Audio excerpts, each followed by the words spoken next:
Assalamualaikum warahmatullahi wabarakatuh dan apa khabar kepada semua murid-murid cikgu pada hari ini. Okey, bertemu kembali kita dalam sesi pengajaran bahasa Melayu tahun 5 Sekolah Kebangsaan. Okey, pertama sekali cikgu ingin mendoakan murid-murid dalam keadaan yang sihat dan sejahtera dan dalam rahmat Allah Subhanahu Wa Taala sentiasa. Okey, baik murid-murid, sebelum murid-murid menonton video ini, cikgu ada kongsikan satu video animasi kuntung iaitu berkaitan dengan perpaduan. Jadi, berdasarkan video itu yang menceritakan tentang perpaduan lah Melayu, Cina, India dan juga kaum-kaum lain. Okey baik. Jadi hari ini kita akan belajar berkait rapat dengan perpaduan. Okey, tanpa melengahkan masa, jom kita teruskan sesi pembelajaran kita pada hari ini. Okey, seperti biasa cikgu akan menjelaskan terlebih dahulu objektif pembelajaran kita pada hari ini.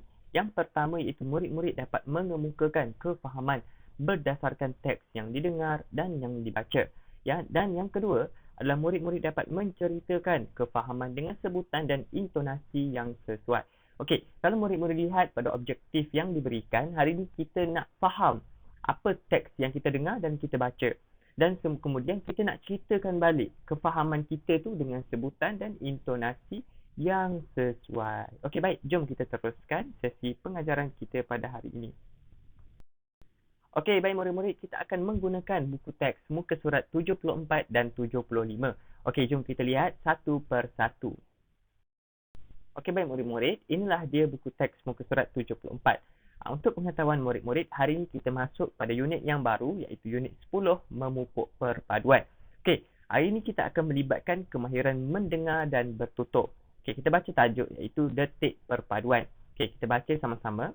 Cikgu Julia dan murid-muridnya di dalam bilik tayangan. Di situ, mereka menonton video dan berbincang tentang video tersebut.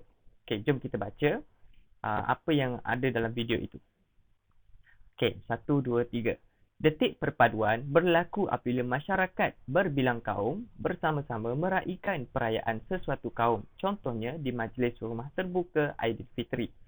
Okey, kita tengok pada gambar yang ketiga dan gambar yang keempat. Kita tengok ada orang bergotong royong, ada orang tengah menjaga keselamatan.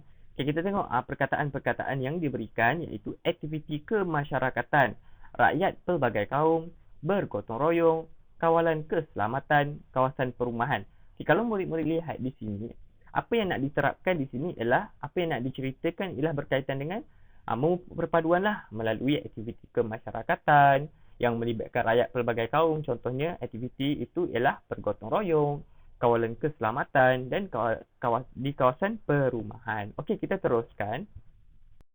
Okey, baik murid-murid, ini pula merupakan muka surat 75. Kalau kita lihat pada gambar yang kelima dan gambar yang keenam, kita lihat ada perkataan pemain berbilang kaum, bertanding dalam acara sukan, kerjasama, sokongan padu, martabat Malaysia. Okey, kalau kita lihat berdasarkan perkataan yang diberikan, apa yang nak disampaikan melalui perkataan-perkataan ini ialah memupuk perpaduan juga, yang mana melibatkan pertandingan lah, pertandingan dalam sukan. Sebab apa? Sebab dalam sukan ni dia akan melibatkan kerjasama. Apabila kerjasama akan menimbulkan sokongan yang padu dan ini akan memupuk perpaduan. Okey, kita lihat pada gambar yang ketujuh dan gambar yang ke-8. Okey, di sekolah, kalau kita lihat pada gambar tersebut, ada murid-murid sedang melihat pada laptop, dan yang kedua adalah ada pertandingan tarian. Okey, kalau kita lihat di sini, apa yang nak disampaikan ialah murid-murid itu orang kata apa?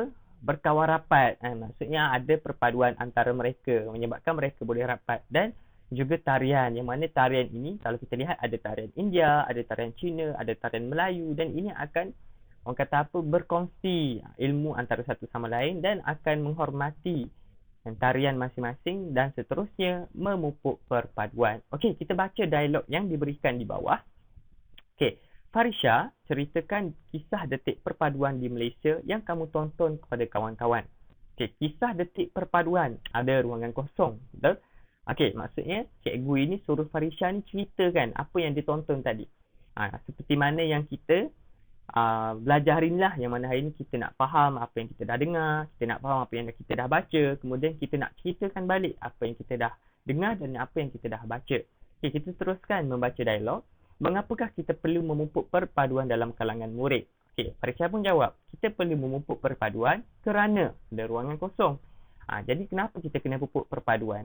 Sebab apa murid-murid? Sebab bila kita pupuk perpaduan dalam kalangan murid-murid, sekolah akan menjadi harmoni dan akan adanya kerjasama antara murid-murid, akan elaknya pergaduhan-pergaduhan yang tidak diingini. Betul tak? Sebab itulah di sekolah kita kena bersatu padu dan kita perlu memupuk perpaduan antara satu sama lain. Tidak kisahlah bagaimanapun latar belakang seseorang itu. Okey, kita baca lagi dialog. Apakah aktiviti perpaduan yang berlaku di sekeliling kamu selain yang kamu tonton dalam video? Okey. Farisha pun jawab, selain aktiviti perpaduan dalam video, okey, apa murid-murid? Apa aktiviti perpaduan yang berlaku di sekeliling kamu? Tak kisahlah apa-apa sahaja yang melibatkan pelbagai kaum ataupun yang melibatkan aktiviti yang bekerjasama, aktiviti yang orang kata apa? Bersemangat, aktiviti yang mengeratkan silaturahim. Jadi kita boleh sama-sama fikir. Okey, baik-baik murid-murid. Berdasarkan buku teks muka surat 74 dan 75, kita pun sudah dengar dan cikgu pun sudah menjelaskan beberapa ayat yang berdasarkan buku teks inilah. Kalau kita lihat dan kalau murid-murid dengar dan teliti balik apa yang cikgu sebut, sebenarnya murid-murid dah faham dah apa yang murid-murid nak ceritakan balik. Kalau cikgu tanya kamu, okey, apa yang kamu faham tentang yang kamu dah dengar dan kamu dah baca? Kamu akan ceritalah balik berkenaan dengan memupuk perpaduan. Melalui apa? Melalui perayaan, aktiviti kemasyarakatan, kesukanan dan sebagainya. Okey, jadi kita sudah mencapai objektif kita yang kedua. Sekarang kita nak mencapai objektif kita yang kedua. Tadi kita sudah capai objektif yang pertama. Okey, maafkan cikgu. Sekarang kita nak capai objektif kita yang kedua, iaitu kita nak ceritakan balik kefahaman kita. Okey, jom kita teruskan.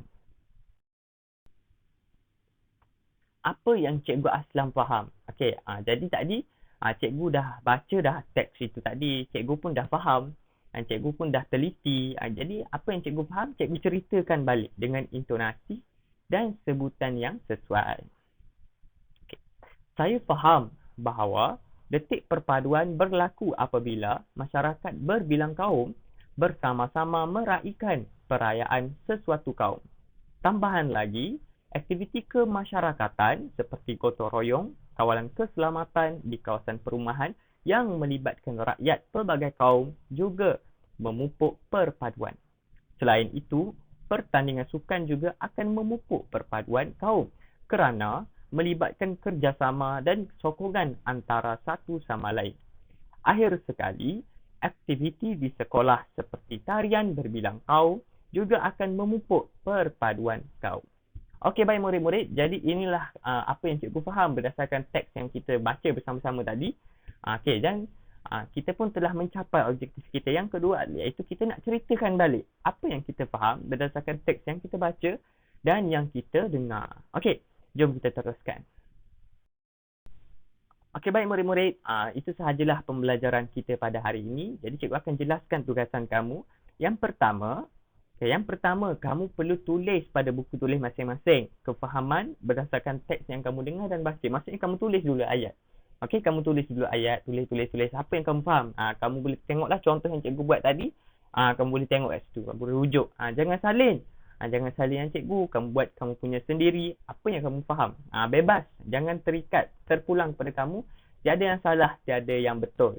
Yang penting kamu meluah ataupun menjelaskan apa yang kamu faham. Dan yang kedua adalah kamu rakam audio kamu menceritakan semula apa yang kamu tulis pada buku tulis masing-masing. Kenapa cikgu suruh kamu tulis? Sebab nanti bila kamu rakam, kamu hanya perlu baca sahaja. Tapi kalau kamu tak tulis, kamu nak terus ceritakan pun tak ada masalah. Tapi akan menyukarkan kamulah untuk kamu cerita. Sebab apa? Sebab cikgu nak lihat, cikgu nak dengar intonasi dan sebutan kamu. Okey, dan yang ketiga ialah kamu perlu hantar rakaman kepada guru untuk semakan dan pentaksiran. Okey, jadi itu sahajalah tugasan kamu. Baik murid-murid, sekian sahaja pembelajaran kita pada hari ini. Sekian, terima kasih. Selamat menjalankan tugasan. Jaga diri. Jumpa lagi pada masa akan datang. Assalamualaikum dan bye-bye.